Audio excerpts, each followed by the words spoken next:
Hello, guys from Intellipaat. Today, we're going to talk about what is cybersecurity in definition. We can see that cybersecurity is the field that deals with enacting countermeasures against attacks, disruptions, and thefts against and through technological systems via the means of hacking. So, there are a lot of foul elements in today's world, especially in this digital age, who know how to use a computer to their advantage to basically achieve all of these things like attacks and thefts and disruptions. And I'm sure you must have heard news as well about this. So cybersecurity is the field that deals with this problem, that counter attacks this problem. So now that we know that all of these things happen via the means of hacking, we need to know what hacking is as well. So what is hacking? Hacking is defined as gaining unauthorized access to a computer, system, or a network. So hacking essentially alludes to when a person tries to hack into a system or gain access to a system by unauthorized means. Basically means that if you go on to Facebook, the legal way of logging into your account would be simply entering your email and password. But what a hacker will do is that he will bypass that measure and get direct access into your account, which he is not supposed to do. So that is what hacking is. So you have a hacker and you have a target system. So this is how it generally works. The hacker has a target in sight, and the systems in today's world are always protected. So there are security measures in place between the hacker or any unauthorized person and the target system. So there are two ways in which the hacker can access this target system. The first way is bypassing the security measures. So as I discussed before, that is the easier way to go about it or the smarter way to go about it. And on the flip side, the hacker can implement some sort of algorithm to basically crack the security of the system as well. There are two ways in which the hacker can accomplish his task.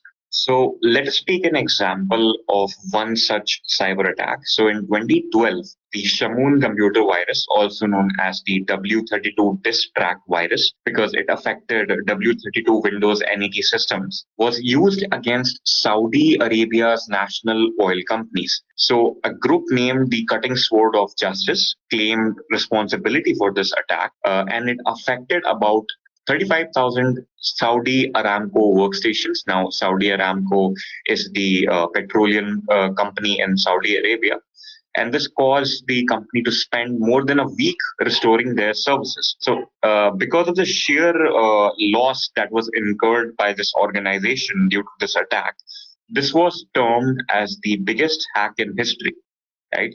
So fuel trucks needed to be fueled up, and the business systems were not essentially working for the fuel trucks to operate. And that basically halted the entire business for a week until the systems were restored. So by this alone, we can understand the sheer scale of how big these cyber attacks can be. So there are a few types of hackers. So earlier we discussed in the Shamoon attack, a hacker that can be an anarchist group.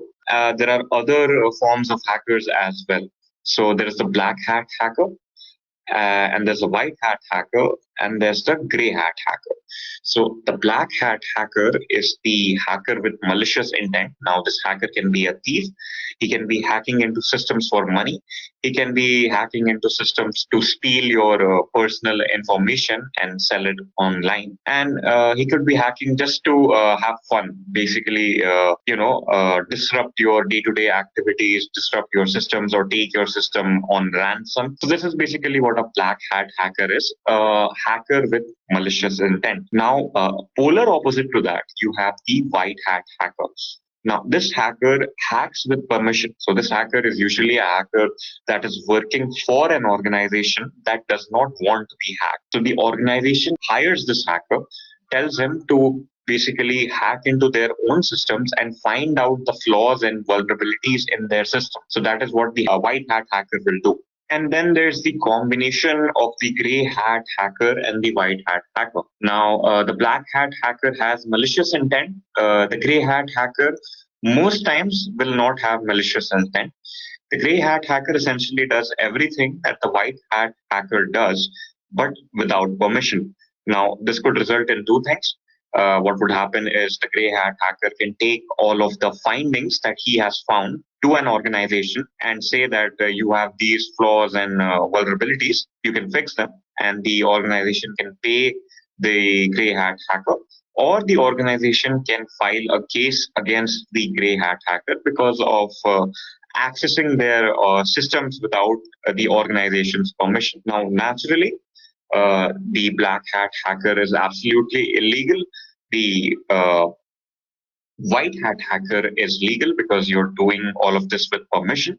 And the gray hat hacker is obviously in the gray area itself, because sometimes it could be legal and sometimes it could be illegal, but it's generally recommended to always go for the white hat hacker profession because it's the legal one. So please make sure you keep these things in mind whenever you're getting into the field of cybersecurity. So, what is ethical hacking? Right now, just now we discussed what a white hat hacker is. Now, white hat hacking is a profession in itself, and it's called ethical hacking. So, ethical hacking is the authorized and legal process of finding out vulnerabilities, threats, exploits in a system or computer network through penetration testing, right? So, penetration testing essentially refers to when you try all kinds of hacks and exploits onto a target system and find out in what ways you can access a system that is not supposed to be accessed by those means. So you're a white hat hacker and you've taken up the job of an ethical hacker in the cybersecurity domain in an organization. So you will hack a system with permission, and whatever you find, whatever your results are, whatever you're able to hack and whatever you're not able to hack, you'll log up a report for that, and then you'll send that report to your employer. So all of this information is then sent to the employer. Now it's up to the employer to apply the necessary security patches in order for these hacks to be basically ineffective against the target system. So next up, we can discuss some common hacks that are prevalent in today's world. So, firstly, malware. So, malware is the most common type of hack, and everybody, I'm sure, who's watching right now has come across this particular entity at one point or the other. These are essentially termed as viruses. For starters, these could be of three types or four types, depending on the threat level that it carries. So we have Trojan horses. So Trojan horses pretend to be something else in our computer systems. They disguise themselves as something else, and they could be doing something like accessing key information about our computer, sending it online to some hackers. They could be doing that. They could be monitoring our system. Other than that, they could simply be installing ad scripts onto your web browser. So whenever you open up your web browser, I'm sure some of you have noticed the installation of some toolbars that were not supposed to be there. So these are essentially the tasks of the malware. You must have also seen some viruses that auto-replicate themselves and take up a lot of space in your system, and then you have to format your system entirely. So all of this comes under malware. And then you have phishing. So phishing is a sort of hack that basically alludes to taking the user's information, the login credentials of that user, for starters, for say their social media accounts or their bank accounts. So basically, what the hacker will do is he'll send you a link for a dummy website with all of these space areas, these input areas for your email ID or your username or your banking credentials. And if you're vulnerable enough to actually believe that link and you don't actually verify the link, what that link is in your URL, if it's the correct one or not, you might enter those details, and what will happen is your details will essentially go directly to the hacker.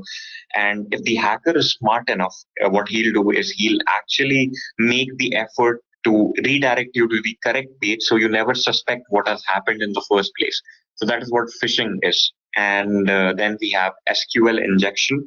Now, MySQL databases earlier and even a little bit today are very susceptible to hacks, because once the hacker gets direct access to your database, he can simply run a select script to get the information that he needs. Now, this could be about passwords. Say, if your database contains usernames and passwords, and the hacker is able to get the correct SQL statement into that data space and is able to query your database with those credentials, he can get that information. And same goes for sales data or customers' private information as well. And then you have cross-site scripting. Now, you may have noticed if you went on websites that are not HTTPS secured or certified, you might have noticed some pop-ups that suddenly spring up onto your web browser when you click on a certain link or a download button. Now, these are cross-site scripting hacks. So basically, these are hacks that are not running on the target system. The target system is you itself, who is actually trying to access a website. So your web browser will essentially run some JavaScript code, because in today's day and age, all web pages are almost dynamic. So what will happen is this JavaScript can be used to the hacker's advantage as well. So what the hacker will do is that he will write some malicious code in that JavaScript, and then your browser, in order to run the website, will run that code, and then your web browser or your system can get hacked due to that result. So it's always safer to basically browse websites that are certified and HTTPS secured. Then we have a high level of hack, which is called denial of service attack. So you must have heard about DDoS attacks. So basically what happens is you are running a website, right? You have a server that is equipped to deal with 1,000 requests every minute, say. That is the server's hardware capacity, right? Say if if a hacker gets wind that you have this particular website and he wants to inflict some damage onto you, what the hacker will do is essentially he'll virtualize 1,000,000 requests or 100,000 requests at once and send those requests onto your server. Now, your server, if it's not properly equipped to deal with these DDoS attacks, what the server will do is that the server will try to process all of these requests at once. But the server is only equipped to deal with 1,000 requests at once, right? So the server will crash and your website will go down. And if you're running a successful website, that will result in loss of business as well. And you'll have to pay your maintenance team or your server maintenance team or installation team to basically fix that. So all of that is there. And that is what a denial of service attack is, so that any other user who's trying to access that website will not be able to access it because of slow response times or basically the crashing of the website's server itself. And then we have a man in the middle attack. So this involves mathematics and cryptography. So basically, if you use WhatsApp or Facebook Messenger or any kind of online messaging tool, you'll see this new notification that has come up in the recent days, which is this chat is now end-to-end encrypted, right? So end-to-end encryption basically means that whenever you send your string message to your recipient, the message is not sent as plain text, right, over the internet. The message is encrypted first using some sort of an encryption algorithm. That encrypted message is then transferred over the internet to the recipient of your message, and then it's decrypted at the recipient's end, right? So what the man in the middle attack is basically taking that encrypted message in the middle, using a decryption algorithm to decrypt it and find out the real meaning of that message.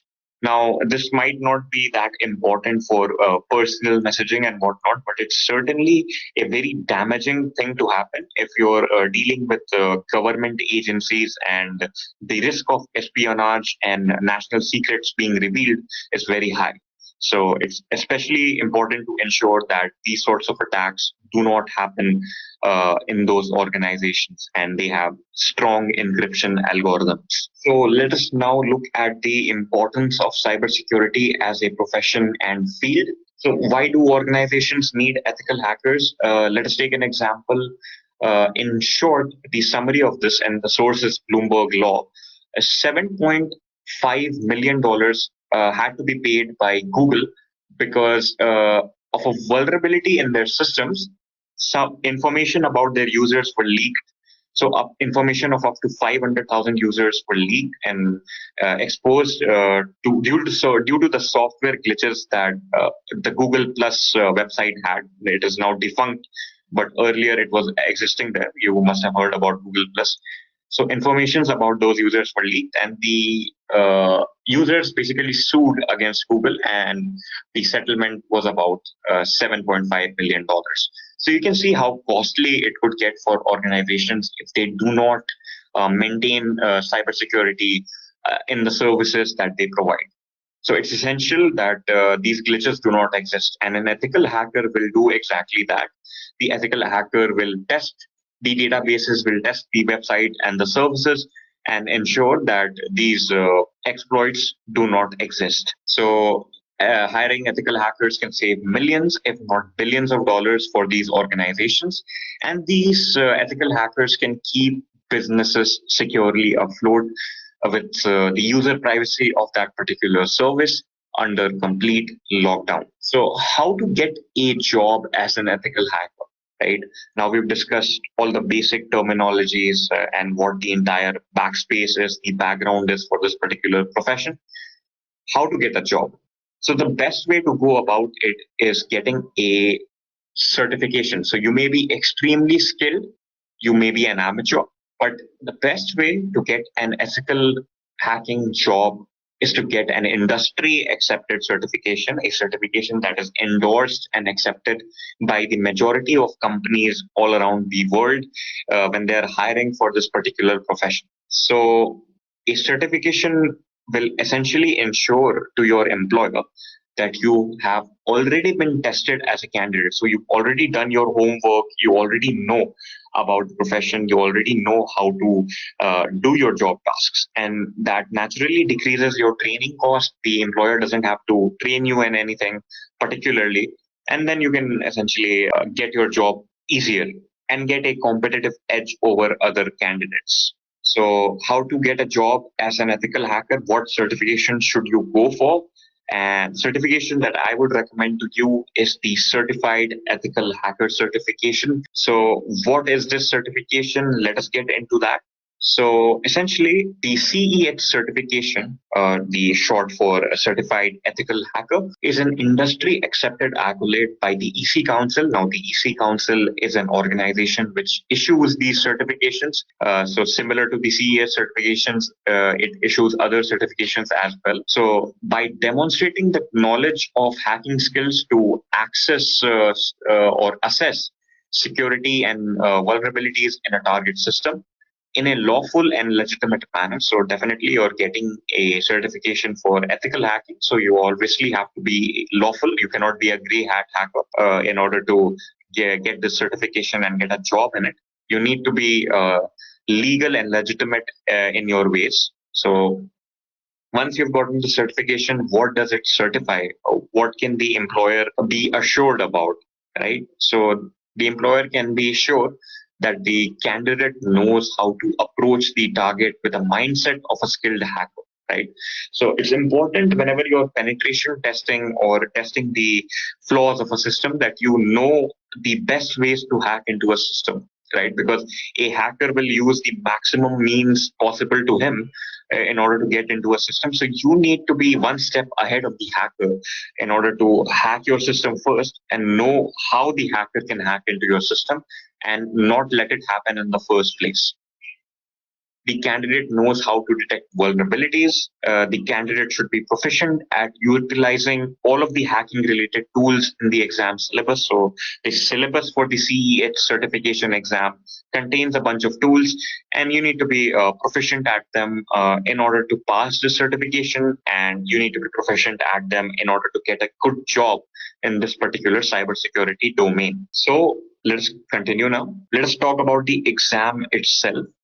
Because we are on the road to become a certified ethical hacker.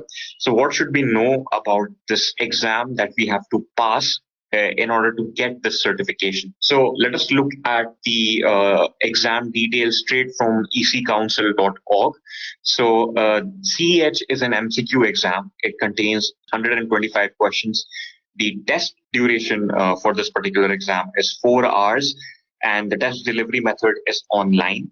The exam prefix, you can see the code is 312-50 and 312-50 for view. So these are two platforms where you can give this test essentially. And the passing score differs from time to time. So depending on the cutoff for that particular year, your passing score can vary, but it's right around 60 to 80%, somewhere in that corner. And it depends on the cutoff. So this is directly from the website itself. You can look more about it on the website. So what are the skills required in general in order to pass this exam? What is the background that is required? So you need to know about your operating systems because operating systems are installed on virtually every smart device like laptops, mobile phones, your smart TVs and everything. These are all running on operating systems, whether it is Windows or Linux or Mac or iOS or Android. So you need to be able to navigate your way around the command lines of these particular operating systems really well. Then you need to have networking knowledge because hacking often alludes to hacking devices inside the network. So you need to have your network terminologies clear and how data packets are delivered within the network in order to exploit it.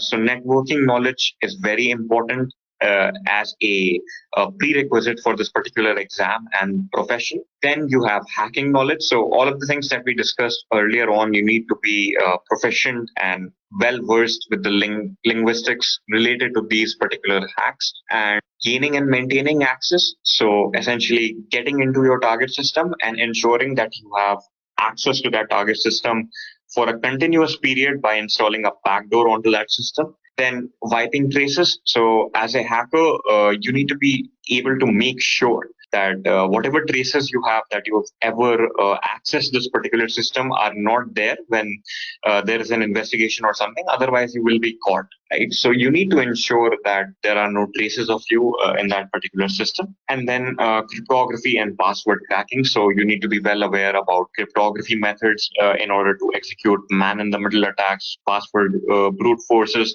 basically create an algorithm in order to decrypt passwords or messages itself. Code of ethics. Now, this is the aspect of ethical hacking, and that is the paramount aspect because it deals with ethics itself, right? As a hacker, as an ethical hacker, you cannot go about your profession without any rules. You have a certain bunch of rules, and everything that you do has to be documented and done in the right way. So that is the code of ethics. So you need to know all of the laws and policies and acts related to cybersecurity or cyber crimes in your particular region. And according to that, you have to execute your day-to-day tasks as a certified ethical hacker. And there is a section related to ethics in the CEH exam itself. So you need to be aware of these things in order to solve those questions. So next up, what about the advanced skills that are required for higher positions, right? So we discussed earlier on the basic skills that you need to be proficient in. Now the advanced skills that you need to be absolutely proficient in, like have extensive knowledge about, right? Those are operating systems, scripting. Now, scripting comes in when you're dealing with more advanced hacks, right? So for SQL injection, you definitely need to know SQL. For cross-site scripting, you need to know JavaScript. For operating system related hacks, you need to know your C language, and Python essentially is an all-rounder in this particular domain. So if you know Python, you can essentially execute a lot of good hacks as well. So scripting knowledge is a must when dealing with advanced positions, advanced or higher positions in this particular domain. And then networking knowledge, definitely 100% networking knowledge is required. So let's talk about the weightage of the topics. So let's look at the different things that come in this exam. Firstly, you have your background. So the background accounts for 21.8%. So this is some background knowledge that is required. Analysis assessment for 12.7%. Then you have security, which is about 23.7%. Tools, systems, programs related to ethical hacking, 28.9%. Procedures and methodology, 8.8%. Regulation policy, 1.9%. Then you have ethics, which is about 2.2%. So let us look at all of these. So the topic that comes first is background. So you need to know your network and communication really well, the information security threats and attack vectors. So you need to know the pattern of attacks or the types of hacks that you're dealing with. So you need to know about all kinds of prevalent hacks really well and how they function. Information security technologies, you need to know how your antivirus works, you need to know how your JavaScript blocker works, you need to know how your web browser detects whether a JavaScript code is malicious or not, whether a website is safe to access or not. You need to know about these things because these deal with information security. Then you have analysis and assessment. So information security assessment and analysis deals with whenever you're tasked with penetration testing a system, you need to assess all of the security vulnerabilities in that particular system. So that is related to assessment, and the processes that are required in order to assess this. All of this is basically comes under the assessment processes. Then you have security itself. So information security controls. So you need to know about the countermeasures against security attacks. Then there's information security attack detection. So in order to do that, you need to know if your system is under attack. So the methodologies that deal with detecting this particular attack is called information security attack detection. Then you have information security attack prevention. So measures that are put in place to deter information security attacks are called information security attack prevention. So an example for that would be a firewall.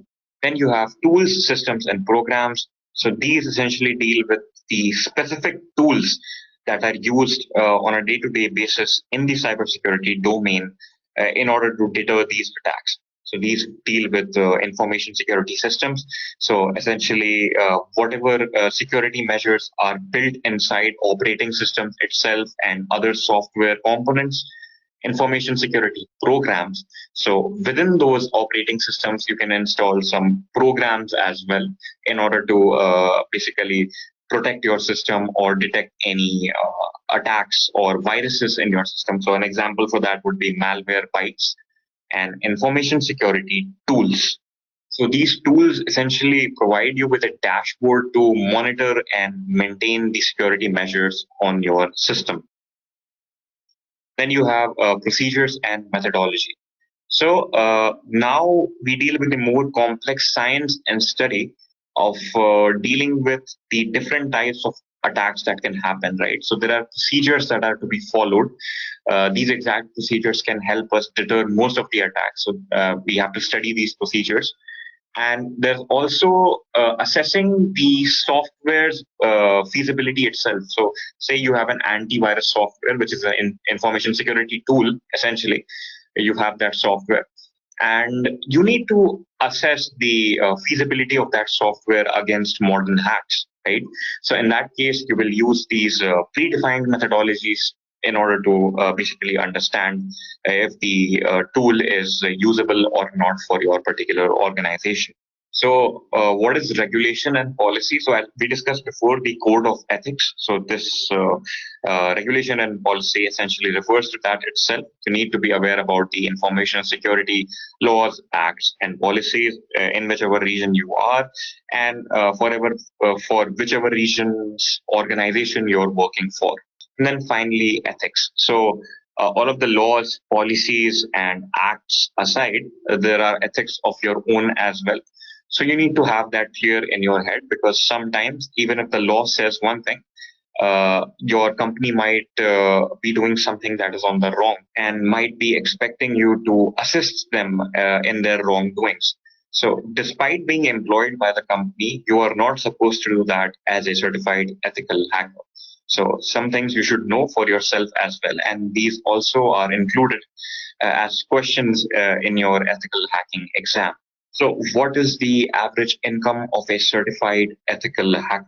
Now that we know everything about this profession and how you can go about it, the certifications that you require, the posts that would be available for you in the beginning would be certified ethical hacker, and the income for that would be $75,000 in the US and 7 lakhs per annum in India, and in the UK it's about 46,000 pounds. So this is the average itself. So this is not the starting salary of an ethical hacker or the maximum salary of an ethical hacker. This is what you get at an average. So the more proficient you become at your trade, the more advanced skills you learn as you move further in your career. This could increase to up to $150,000 in the US to about 300 to $400,000 as well. So that depends on the seniority of your position and the experience that you have in your particular field and the organization that you're working for at the scale of that organization essentially. So that brings us to the end of our webinar right now.